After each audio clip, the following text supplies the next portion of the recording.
नमस्कार, बहुत स्वागत है आप सभी का। मैं आपके साथ अस्मिता दुबे और आज स्पेशल बुलेटिन में बात होगी मेंटल हेल्थ पे, जो कि कितने फिट हैं हम, ये एक अहम सवाल बनेगा।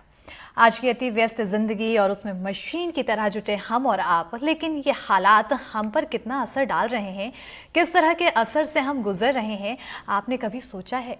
नहीं सोचा है तो रुकिए और सोचिए। आज मेंटल हेल्थ डे है, यानी मानसिक स्वास्थ्य पर चिंता और चिंतन करने का दिन। यानी हम मेंटली कितने फिट हैं, आपको जानकर हैरानी होगी कि ये मौजूदा जीवन शैली का सबसे खतरनाक बाई प्रोडक्ट बन चुका है। ऐसे में अगले आधे घंटे आप हमारे एक्सपर्ट्स के साथ जुड़े रहिए, उनकी बातों को गौर से सुनिए और समझिए, और फिर उन पर अमल की कोशिश भी कीजिए, क्योंकि खतरा गंभीर है और इस खतरे को हम सब नजरअंदाज ही कर रहे हैं। हमेशा की तरह आप दर्शक अपने सवाल जरूर पूछें। हमारा नंबर है 8178999182। और वहीं वर्ल्ड मेंटल हेल्थ डे के मौके पर हमारे संवाददाता ने डॉक्टरों से खास बातचीत की है और मेंटल हेल्थ से जुड़े अहम पहलुओं पर चर्चा की है। आइए देखते हैं। सरकार कहती है कि जो 40% की आबादी है वो कहीं ना कहीं स्ट्रेस में है, और इसी बात को लेकर के हम अगर बात करें तो हमारे साथ में जिला चिकित्सालय के सिविल सर्जन डॉक्टर वचन लाल यादव जी हैं। उनसे हम बातचीत करने की कोशिश करेंगे। सर, ये जो स्ट्रेस बढ़ता है, स्ट्रेस को किस तरह से देखते हैं आप लोग, कैसे बढ़ता है? मैं आपको बताऊं कि कुछ ऐसे विभाग ही ऐसे हैं जिनमें कि इस तरह का काम है जो बहुत जिम्मेदारी का होता है, और जिम्मेदारियों में से फिर पारिवारिक जो काम होते हैं उनके कई बार सफ़र करते हैं, वो एक कारण हो जाता है स्ट्रेस का। दूसरा, अगर काम हम उसको 10 मिनट भी सोने के लिए वक्त ना दें और वो रात को 12 घंटे काम कर रहा है और 10 मिनट भी नहीं मिला, तो मेंटली फटीग बहुत ज़्यादा हो जाता है, तब वो विचलित होने लगता है। या फिर लगातार ड्यूटियाँ हो रही हैं तो विचलित होने लगेगा, या फिर उसको स्पेस नहीं दिया आपने हफ्ते में तो वो विचलित होने लगता है। तो ये चूंकि और विभागों से तुलनाएं धीरे धीरे होने लगती हैं, कभी किसी दूसरे विभाग में ऐसा नहीं होता, लेकिन नहीं, इसमें क्या चेन ऑफ कस्टडी है, यानी आपको हमें ड्यूटी हैंड ओवर दे के और जाएंगे, उसके बाद ही आप बाहर निकलेंगे, वही बड़ा टेंशन है। और विभाग में ये बाहर आ जाइए, आप फोन कर दीजिए, भाई साहब मैं निकल गया, आप आ जाइए। लेकिन हमारा तो गार्ड, चौकीदार और डॉक्टर और नर्स से लेके कोई भी व्यक्ति है, वो बगैर हैंड ओवर टेकन ओवर के पेशेंट के वो अपनी कुर्सी नहीं छोड़ सकता। तो ये भी एक टेंशन की वजह है। टेंशन की वजह है, आपने कहा। अगर हम आपसे डॉक्टर साहब पूछे तो लगातार आपके पास में न केवल मेंटल हेल्थ से जुड़े हुए मरीज पहुंचते हैं, बल्कि किस तरह के मरीज, अगर हम आपसे कहें कि पहुंचते हैं ज्यादा संख्या में आज की दुनिया में? आज की दुनिया में जो है जो मानसिक बीमारी है लगभग 20% हो गई है, अपन माने तो हैं। जैसे 140 करोड़ की जनसंख्या है, तो लगभग 20 करोड़ लोगों ये बीमारी आ चुकी है। तो हमारे पास जो मरीज आते हैं, एक तो नशे, स्मैक वाले नशे के आते हैं और अल्कोहल का नशा करते हैं, सिर दर्द वाले, तनाव वाले, डिप्रेशन वाले, एंग्जाइटी वाले, साइकोसिस वाले, बाइपोलर मेनिया, सीजोफ्रेनिया, इस टाइप के मरीज मानसिक रोग ओपीडी में आते हैं, जो रूम नंबर 5 और 6 में आयोजित की जाती है। आज जो आपने विषय रखा है वो किस विषय पर है? मेंटल हेल्थ है आज की थीम है इस बार की मेंटल हेल्थ की, mental health at work place. Work place पे आपका मेंटल हेल्थ कैसा होना चाहिए, और आप उसको कैसे मैनेज करेंगे, तनाव को कैसे दूर करेंगे, तनाव को पहचानेंगे कैसे। पहले तो हमें पहचानना पड़ेगा कि मैं तनाव में हूँ, फिर तनाव से मेरे अंदर क्या रिएक्शन हो रही है, क्या बदलाव हो रही है, क्या मेरे वर्क पे परफॉर्मेंस आ रहा है उससे। तो इन सभी चीज़ों को बारे में अभी थोड़ा बताया जाएगा डिटेल में। अगर हम बात करें इस तरह के आज के शिविर की, तो उल्टा सीधा बोलना, गाली गलौज करना, बेहोशी के दौरे आना, या फिर आपको नींद नहीं आना, ये सब जो है मानसिक स्ट्रेस की वजह हो सकती है। आप तनाव में हो सकते हैं, और इसके लिए आपको न केवल एक विशेषज्ञ की जरूरत है, बल्कि अपने मेंटल हेल्थ पर केयर करने की जरूरत है। क्योंकि हम कई तरह से जब अपने शारीरिक रूप से बीमार होते हैं तो उस पर बहुत कॉन्शियस होते हैं, लेकिन अपनी मेंटल हेल्थ का ख्याल नहीं रखते। और यही वजह है कि सरकार, प्रशासन और ये डॉक्टर्स ये आपको संदेश देने की कोशिश कर रहे हैं कि आपकी मेंटल हेल्थ की केयर करना भी आपके लिए बहुत जरूरी है। शिवपुरी से अपने कैमरा साथी नितिन शर्मा के साथ अतुल गौड़, एनडीटीवी। तो मेंटल हेल्थ की केयर करना कितनी ज़्यादा ज़रूरत है, कितनी ज़्यादा अहम हो जाती है ये केयरनेस, इसी पर आज चर्चा के लिए हमारे साथ खास पैनल जुड़ चुका है। दिग्विजय सिंह एनएलपी कोच हैं, और मुकुल सिंह मोटिवेशनल स्पीकर हैं, आईएसएफ फैकल्टी, और सोनम छितवानी साइकोलॉजिस्ट हैं, डॉक्टर रागिनी सिंह साइकोथेरेपिस्ट हैं, और यशोदा हॉस्पिटल कि ये साइकोथेरेपिस्ट हैं, अपूर्वा मिश्रा कॉर्पोरेट प्रोफेशनल हैं। तो आप सभी मेहमानों का हमारे साथ जुड़ने के लिए बहुत बहुत शुक्रिया, क्योंकि मेंटल हेल्थ पर आज के समय में मेंटल हेल्थ के बारे में कोई नहीं बोल पाता है, चर्चाएं जरूर होती है लेकिन अपनी परेशानी कोई नहीं बता पाता है। दिग्विजय जी, आपसे सवाल है, कितनी बड़ी चुनौती आज के समय में है क्योंकि कोई इसे एक्सेप्ट नहीं कर पाता है? सबसे पहले तो इस टॉपिक पे बात कर रहे हैं उसके लिए एनडीटीवी का साधुवाद।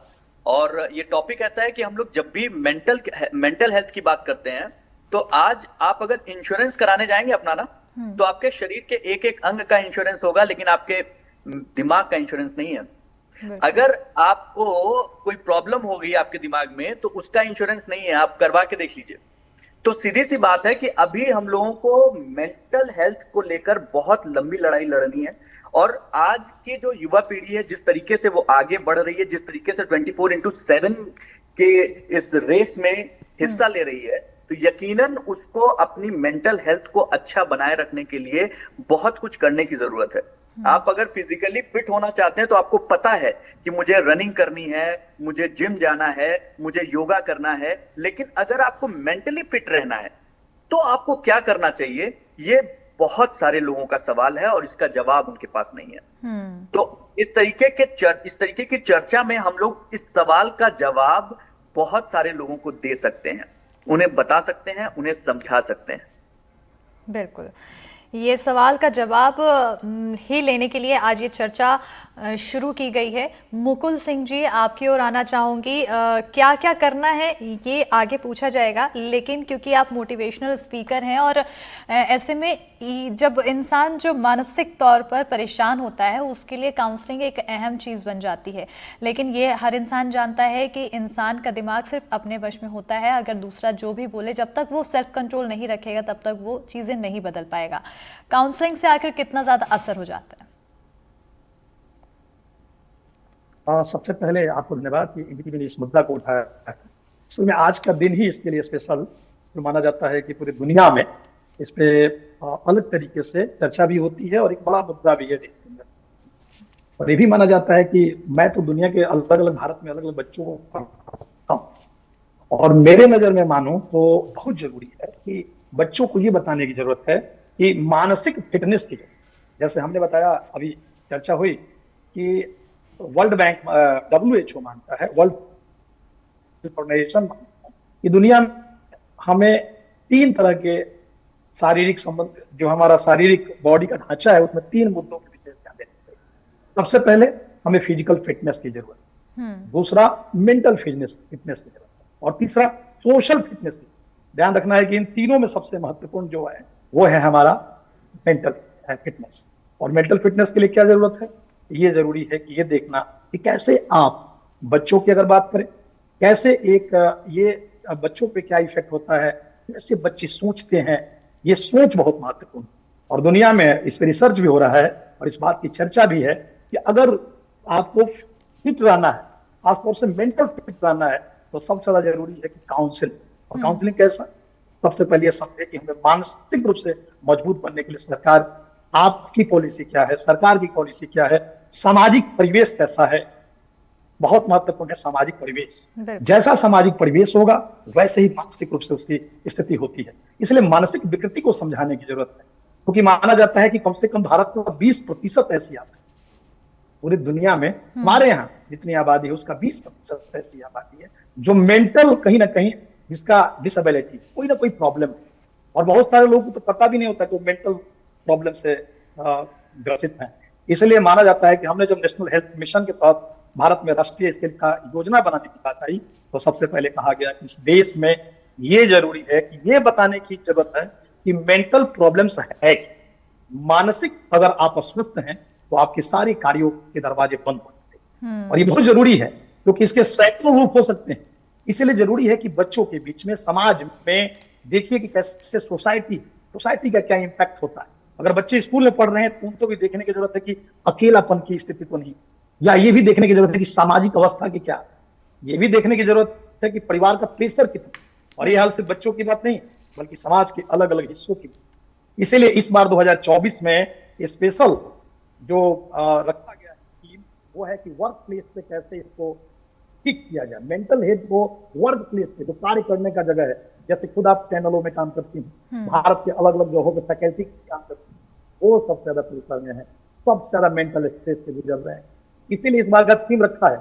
दुनिया में एनजीओ है जो स्पेशल इस पे काम कर रहा है और हेल्थ को लेकर, उसका मानना है बिल्कुल। वर्क प्लेस पे इसको ठीक किया जाए। सबसे बड़ा चुनौती वर्क प्लेस, बहुत सारा स्ट्रेस है और इस स्ट्रेस को सबसे ज्यादा कंट्रोल करने का एक है कि हम ज्यादा से ज्यादा अकेलापन से बाहर निकलें। बिल्कुल, समुदाय जितना ज़्यादा हम में अकेलेपन से बाहर होंगे उतना ज़्यादा इस पर कंट्रोल किया जा सकेगा। और एक बहुत ही सही बात कही आपने कि बहुत सारों को ये चीज़ पता ही नहीं होता है मेंटल हेल्थ के बारे में। सोनम जी, आपसे सवाल है, जब पता ही नहीं होगा मेंटल हेल्थ के बारे में और अगर किसी को परेशानी होगी तो वह एक्सेप्ट ही नहीं कर पाएगा, ऐसे सिचुएशन में सामने वाला व्यक्ति उसको कैसे बताया जाए, क्योंकि उसके लिए भी एक बड़ा यहाँ शौक की तरह माना जा सकता है। सबसे पहले तो आप लोग जिस तरीके से अवेयरनेस का काम कर रहे हैं, क्योंकि सोशल मीडिया के थ्रू ही हम लोग ज्यादा अवेयरनेस फैला सकते हैं आज के टाइम में। So the very first thing, जिस तरीके से मेरा एक्सपीरियंस रहा है 17-18 ईयर्स में, कि हमारे कंट्री में लॉज हैं मेंटल हेल्थ को लेके, हमारे कंट्री में बहुत सारे चीजें बनती हैं, पर उसके बारे में हाफ नॉलेज होने की वजह से हम लोग अप्रोच ही नहीं कर पाते चीजों को। लोगों को अभी भी कंफ्यूजन रहता है कि अपने मानसिक स्वास्थ्य को लेके उन्हें पहले किसके पास जाना चाहिए, साइकियाट्रिस्ट के पास जाना चाहिए कि साइकोलॉजिस्ट के पास जाना चाहिए, या मेरा काम घर में ही बोल के हो जाएगा, मुझे किसी प्रोफेशनल की जरूरत है भी या नहीं इस कंडीशन में। सबसे पहले तो ये समझना है। तो हमें उसको डिवाइड करके देखना पड़ेगा कि जैसे मेंटल हेल्थ एक्ट है 2017, उसके बारे में कोई चर्चा ही नहीं है। बड़ी बड़ी योजनाएं बनाई हैं गवर्नमेंट ने, बहुत डीप लेवल पे स्क्रूटिनाइज किया है चीजों को, कई फैसिलिटीज मिलती हैं आपको। वर्क प्लेस की जब हम बात करते हैं तो मेंटल हेल्थ कोई कंसर्न है तो उसको लेके आप छुट्टी भी ले सकते हैं, ये भी अलाउड है अब तो कई जगह पे। सो उस बारे में हाफ नॉलेज है लोगों को। सेकेंड प्रॉब्लम, जैसे ही आप कुछ ये सूडो प्रोफेशनल्स जो मीडिया पे आ गए हैं, जो अनट्रेन्ड प्रोफेशनल्स हैं, जिनको कुछ भी नहीं पता है, नो डिग्रीज, नो एक्सपीरियंस, कोई बात करना नहीं आती, उनको देख देख के लोग तनाव में ज्यादा चले जाते हैं। तो सबसे पहले तो आपको अगर अपने आप को देखना है कि आपका मानसिक स्वास्थ्य कैसा है, तो समझना होगा कि जो लाइफ में आपका नॉर्मल स्ट्रेस है वो तो रहेगा, पर अगर आप उससे ऊपर जा रहे हैं, मीन्स आप रेड जोन में चले गए हैं, आपसे बर्दाश्त नहीं हो रहा है, तो सबसे पहले आप किस एनवायरनमेंट में हैं, क्या वहां आप बहुत नेगेटिव लोग हैं आसपास में, आप वो जगह छोड़ दीजिए। लोग नहीं छोड़ते, अधिकतर अटैच होते हैं वो नेगेटिव लोगों के साथ कि मेरा साथ छूट जाएगा। तो आप ऐसी जगह ढूंढें जहां बोल सकें। उसके बाद देखें कि वो तनाव गोलियां या मेडिसिन लेने लायक है या नहीं। सेकेंडली, थेरेपी में जब लोग आते हैं तो बोलते हैं मैम हमें दवाई नहीं खानी। तो दवाई नहीं खाना, अगर क्रॉनिक कंडीशन है तो दवाई, आजकल मेडिसिन में इतना बड़ा चेंज आया है कि वो बॉडी से फर्स्ट मॉर्निंग ही आउट हो जाती है। फर्स्ट क्लेंजिंग के साथ ही वो दवाई बाहर हो जाती है और वो अपना प्रोसेस कर लेती है।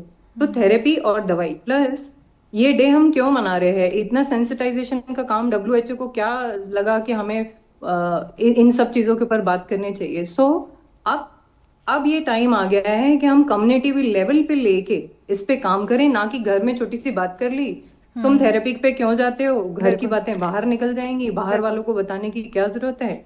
इस तरीके के टर्म्स का इस्तेमाल ना हो, इसलिए सेंसिटाइजेशन की बहुत जरूरत है। प्लस एडवोकेसी, जैसे हम लोग हैं आज हम बात कर रहे हैं, तो स्ट्रॉन्ग एडवोकेसी की जरूरत है, और जो स्टिग्मा है हमें उसे बिल्कुल हटाने की जरूरत है। लोग समझें कि प्रॉपर नॉलेज के साथ में, राइट नॉलेज से थोड़ा सा बात कर लेने से आपको लेबल के साथ नहीं जीना है कि आप तनाव में। It is very much curable.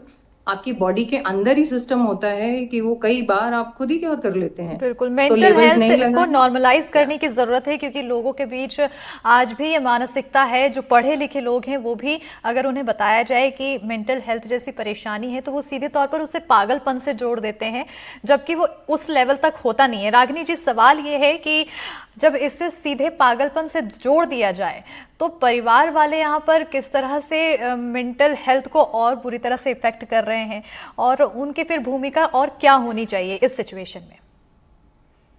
Thank you Smita, बहुत इंपॉर्टेंट क्वेश्चन है, और शायद मैं इस तरह के पेशेंट ऑलमोस्ट हफ्ते में 2 या 3 बार तो जरूर ही देखती हूँ, कि जैसा आपने कहा कि पागलपन के साथ जोड़ देते हैं। तो जी हाँ, बिल्कुल ऐसा ही है कि जो घर वाले हैं वो अक्सर उनको एजुकेशन इस तरह की नहीं है, यहाँ पर एकेडमिक से मतलब नहीं है कि एक मानसिक समस्याओं की एक जो जरूरत है समझने की, वो समझ घर वालों को नहीं होती और वो उसको पागलपन के साथ जोड़ देते हैं। अब इसकी हैंडलिंग करने के लिए सबसे जरूरी यह है, इस अवेयरनेस की जरूरत है मीडिया के थ्रू या और भी अन्य रिसोर्सेस के थ्रू, कि ये समझा जाए कि हमारी शारीरिक जितनी इम्पोर्टेंट हेल्थ है उससे भी ज्यादा मानसिक हेल्थ है। और ये अब सबको इसका एहसास है, सबको ये चीज महसूस होती है, मालूमात है सबको ये चीज नोन है कि शारीरिक समस्या के साथ जैसे घर घर का एक ये वर्ड बन गया और हर क्लास में कि हमको कुछ एंजाइटी है या हम डिप्रेशन में है या टेंशन वर्ड, जो कि 4th क्लास के लोग भी बोलते हैं, जो हमारी मेड वगैरह जो घर में आती है वो टेंशन वर्ड वो भी इस्तेमाल करने लगी है। तो सवाल कि अगर उनके जहन में लोगों के ये है कि कुछ टेंशन है तो कहीं तो कुछ है, कोई समस्या तो है, उसके साथ इतनी बदसलूकी क्यों? अगर कोई समस्या है जो शरीर से अलग हट के मन के साथ है, उसके साथ इतना इल ट्रीटमेंट क्यों है? तो सब ट्रीटमेंट पहले अवेयरनेस की जरूरत है, जैसा हमारी साइकोलॉजिस्ट टीम बता रही है कि उसके भी ना और उसको बिल्कुल उसी तरीके से लिया जाए जैसे हम अपनी शारीरिक और समस्याओं को लेते हैं। बिल्कुल। तो मेरे ख्याल से अगर डायग्नोसिस है तो शुरुआत ट्रीटमेंट की घर से ही होने लगती है, क्योंकि अक्सर कोई ना कोई मीडिएटर, कोई फ्रेंड, कोई रिलेटिव ऐसे होते हैं जिससे पेशेंट की समस्या और फिर उसके बाद सही पर्सन घर से मिलके प्रोफेशनल की मदद की जरूरत होती है। और मैं इससे पूर्णतया तारुफ रखती हूँ, इससे एग्री हूँ कि बीइंग ए साइकोथेरेपिस्ट, काउंसलिंग की बात हम लोग करते हैं साइकोलॉजिस्ट होने के नाते, लेकिन जरूरत अगर बहुत एक्यूट प्रॉब्लम है तो वहां दवाइयों की जरूरत पड़ेगी, साइकोलॉजिस्ट को अप्रोच करना, ठीक है? पेशेंट खुद ब खुद थोड़ा ठीक होने लगते हैं और साइकोथेरेपी के द्वारा उनको काफी ठीक किया जा सकता है। तो कहीं ना कहीं अवेयरनेस की यहाँ पर बहुत ज़्यादा ज़रूरत है। अपूर्वा जी, क्योंकि आप कॉरपोरेट प्रोफेशनल हैं, ऐसे में आज के समय में अधिकतर लोग वर्किंग हैं, काम करते हैं और डिप्रेशन या फिर मेंटल हेल्थ इश्यूज कहीं ना कहीं वर्क कल्चर से भी फैलता हुआ नज़र आ रहा है। कितना इत्तेफाक रखती हैं इस बात से? जी थैंक यू स्मिता जी। मुझे ऐसा लगता है कि ये बिल्कुल सही बात है कि वर्क लाइफ से बहुत ज़्यादा स्ट्रेस कैरी करके आजकल हम घर पे ले जाते हैं एंड पर्सनल लाइफ में जो स्ट्रेस चल रही होती है वो तो फिर एड ऑन होता है।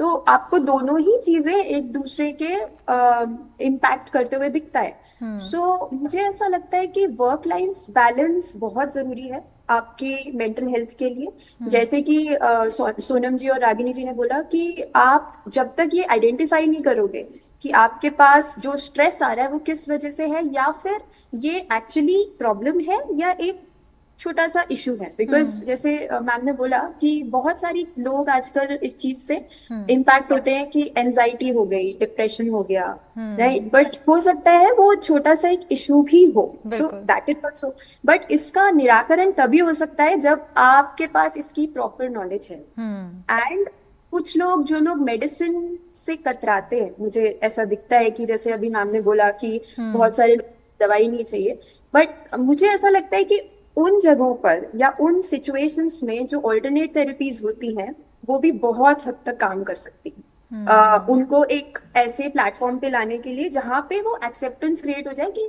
ठीक है एक इशू है और वो इस तरीके से चला जाएगा। So I think alternate therapies also play a lot of, बहुत आपको इफेक्ट कर सकता है जो ऑल्टरनेट मोडालिटीज है। और वर्क लाइफ बैलेंस तो डेफिनेटली इट इज, ये हर कॉर्पोरेट कंपनी की एक्चुअली रिस्पॉन्सिबिलिटी है। एंड आई थिंक आजकल में बहुत सारी कंपनीज इस चीज पे ध्यान कि वहाँ पे मेंटल हेल्थ सेल है प्रॉपर, जहाँ पे काउंसलिंग भी है, जहाँ पे आपके पास डॉक्टर्स भी हैं, जहाँ आप जाके बात कर सकते हो। सो बिल्कुल। दिग्विजय जी, आपसे सवाल है, अभी जैसा कि सोनम जी भी कहती हुई नजर आई कि जब भी कोई ऐसे सिचुएशन में होता है तो कभी जगह बदल देनी चाहिए। हालांकि लोगों की अटैचमेंट होती है, लोग बदलते नहीं हैं, लेकिन सवाल यह है कि आखिर जगह परिवर्तन से कितना ज्यादा असर होता है, कितने % तक असर हो जाता है?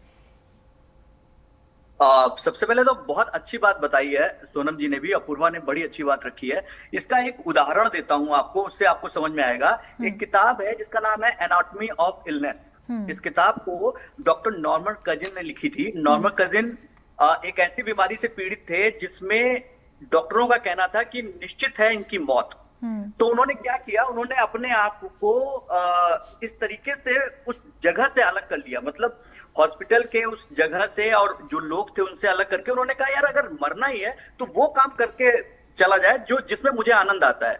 और उन्होंने सिर्फ पॉजिटिव और अच्छी कार्टून और किताबें और मूवीज ये देख के हंसना शुरू किया। आसपास के जितने लोग थे सबसे रिक्वेस्ट यही थी कि आप मुझसे मिलोगे बॉस, हंस के मिलेंगे, हम सब लोग ऐसे ही जीना है जितने दिन भी है मेरे पास। और यकीन मानिए जब उनकी सेहत लगातार सुधरती चली गई और उन्होंने अपनी जिंदगी बहुत लंबी जी, तब जाकर उन्होंने अपनी जिंदगी में ये किताब लिखी थी, सबको पढ़नी भी चाहिए, एनाटॉमी ऑफ एन इलनेस। तो ये बहुत अच्छा उदाहरण है कि अगर आप अपना माहौल बदल देते हैं तो क्या होता है। मेंटल हेल्थ कैसे ठीक कर सकते हैं, इसके लिए मैं 2 मिनट बताना चाहूंगा स्मिता जी। बात हो रही है तो कुछ लोग जो ये देख रहे हैं, एक बात आपको समझने की जरूरत है, if you are not train your self consciously for the positivity, तो देन योर सेल्फ टॉक, अपने आप से जो बात करते हैं ना, अनकॉन्शियसली वो ट्रेंड है निगेटिविटी के लिए। 100% आपका दिमाग जो है वो निगेटिव चीजों के लिए अपने आप चला जाता है। कहीं एक्सीडेंट हो जाएगा तो अपने आप वहां रुक जाते हैं, देखने लगते हैं, चीजें करने लगते हैं। कहीं कुछ भी निगेटिव हो रहा है, कहीं लड़ाई हो रही है तो आपका दिमाग सबसे पहले वहीं जाएगा। अगर आपको अपने दिमाग को पॉजिटिव करना है तो आपको उसके लिए मेहनत, अपने दिमाग को उसके लिए पॉजिटिव करना पड़ेगा कॉन्शियसली, क्योंकि अनकॉन्शियसली वो जो है निगेटिव के लिए ट्रेंड है। कभी भी हमने नहीं सुना है कि गुस्सा होने के 10 नुस्खे, किताब ले लीजिए आप, जलन कैसे करें, इसकी कोई किताब आई आज तक? लड़ाई के सिद्धांत, कभी कोई किताब नहीं आई ना। आप कभी किसी ने नहीं कहा कि भैया आइए आपको बताते हैं ओवर थिंकिंग के 4 तरीके। कैसे बताएंगे भाई ओवर थिंकिंग, क्योंकि ऑलरेडी हमारे पास, मुझे पता है ओवर थिंकिंग कैसे करनी है। लेकिन इनसे बचने के तमाम चीजें इसीलिए बताई जाती है क्योंकि हमारा जो माइंड है ना, उसकी एंट्रोपी जो है वो एक्सपेंडिंग नेचर है। तो हम लोग जब एक्सपेंड करते हैं तो कई चीजों पे फोकस करते हैं। तो होता क्या है कि दिमाग कई चीजों पे फोकस करने की वजह से आपको बहुत सारे टास्क देना शुरू करता है। उसके बाद फिर उसमें एंजाइटी भी आती है, ओवर थिंकिंग भी आती है, डिप्रेशन भी आता है। बचना है, अगर इससे आपको बचना है तो आप अगर एक काम कर रहे हैं तो रिक्वेस्ट है आपसे कि आप सिर्फ वो काम कीजिए। अगर मूवी देख रहे हैं तो मूवी का मजा लीजिए दोस्त, अगर पढ़ाई कर रहे हैं तो पढ़ाई का मजा लीजिए, अगर आपको लगता है कि ड्राइव कर रहे हैं, और कई बार अब हम लोग इस उम्र में जैसे जैसे बड़े होते हैं ना, ड्राइविंग करने पहुंचते हैं तो पता लगता है कि कब जो है ऑफिस से निकले, कब घर पहुंच गए, पता भी नहीं चला। बिल्कुल होता है। लेकिन अगर आप ड्राइविंग उसी तरीके से कीजिए जैसे आपने स्टार्ट की थी, तो आपको अचानक से महसूस होने लगेगा यार ड्राइव कर रहा हूं, मुझे मजा आ रहा है, मुझे अच्छा लग रहा है। आप जब भी पहाड़ चढ़ते हैं तो हर कदम बहुत सावधानी से रखते हैं, और जब पीछे देखते हैं तो कहते हैं अरे यार क्या, कहां से कहां पहुंचाया। तो कुल मिलाकर यहाँ पर देखा जाए तो नेगेटिविटी तो इंसान, ये ह्यूमन नेचर है, उस पर ज्यादा फोकस करता है, लेकिन उसके बजाय पॉजिटिविटी की ओर बढ़ना बहुत ज्यादा जरूरी है। मुकुल जी, आपसे सवाल है, क्योंकि मेंटल इलनेस जब जिसको शुरू हो जाती है, ये परेशानियां शुरू हो जाती है, उस इंसान के जो फेज होते हैं वो तो अलग लेवल में होते हैं, लेकिन सामने वाला इंसान, परिवार या फिर उसके दोस्त या फिर उसके कलीग्स, वो कैसे ये भाप पाएं कि सामने वाला इंसान अभी मेंटल इलनेस या किसी तरह की परेशानी से जूझ रहा है और उसकी मदद की जाए, क्योंकि साथ ही बहुत ज़्यादा कारगर होते हैं यहाँ पर। बात है कि मेंटल हेल्थ का अगर प्रॉब्लम आता है, वो उसके कुछ लक्षण थे, सिंड्रोम, छोटी छोटी बातों पे चिड़चिड़ा हो जाना, परिवार में भी दिखने लगता है। तो परिवार में दिखने लगेगा, उसके दिखने लगेगा, समाज में रहेगा, उससे बड़ा होता है सब चीजें। इससे सबसे बड़ा जरूरी है कि अगर जब भी ऐसा लक्षण जो थोड़ा अलग दिखे, आपके बोलने में, आपके व्यवहार में, आपके नजरिया में, हो सकता है सस्पेंस की ही बातों को आगे, निगेटिव मुद्दों को ही आगे ज्यादा फोकस करे, वो समझ जाइए कि कहीं ना कहीं समस्याएं हैं। इसका सबसे अच्छा उदाहरण ये है कि आप जैसे मैं बच्चों को पढ़ाता हूँ, उसमें जो बच्चे पॉजिटिव रहते हैं उनका स्किल में देखता हूँ, IAS के बच्चों को, और जो बच्चे पूरा क्लास में निगेटिव रहते हैं उनकी मैं कॉपी को देखता हूँ, दोनों में अंतर दिखता है। अगर जो निगेटिव है, क्लास में नकारात्मक बातों की तरफ जाता है, उसका उत्तर दिखता। बिल्कुल। बिल्कुल कहीं ना कहीं अभी दिग्विजय जी ने भी बहुत अच्छी बात बताई थी और मुकुल जी भी बताते हुए नजर आ रहे हैं, सोनम जी, क्योंकि अब समय खत्म होने की ओर है, कार्यक्रम का आखिरी पड़ाव पे है और ऐसे में मैं चाहूंगी कि कुछ खास मैसेज आज के दिन हमारे दर्शकों के लिए। देखिए, सबसे पहले तो तनाव का तनाव नहीं ले, बहुत सारा कम्युनिटी सपोर्ट लें, और मुझे लगता है ये हम सब की जिम्मेदारी है, एज ए प्रोफेशनल नहीं, ये हम सब की जिम्मेदारी है कि हम सबको साथ देना सीखें। आजकल घरों में ही एक दूसरे को हम नहीं जानते, समझते नहीं है, बात नहीं करते, वो कम्युनिकेशन गैप नहीं करें। और स्पेशली टीनेजर्स के लिए कहना चाहूंगी कि वहां पे वो लोग इम्पल्सिव हो रहे हैं बहुत ज्यादा। सो इम्पल्सिव एक्ट ना करें, छोटी छोटी चीजों को लेके नाराजगी जो है घर में बोलना सीखें। इंस्टेड खुद को हार्म करने की जगह वो अपने घर में या किसी भी पास में बात करना सही समझें, और कम्युनिटी सपोर्ट से ही ये सारी चीजें ठीक होंगी। बिल्कुल। रागिनी जी, आपसे भी यही सवाल, कोई खास मैसेज आज के दिन हमारे दर्शकों के लिए? बिल्कुल, खास मैसेज यही है कि बहुत सी बातों का फैमिली में लोगों को बहुत, एक तरफ तो रिग्रेट बहुत होता है और दूसरी तरफ वही सपोर्टिव भी बहुत होना चाहते हैं।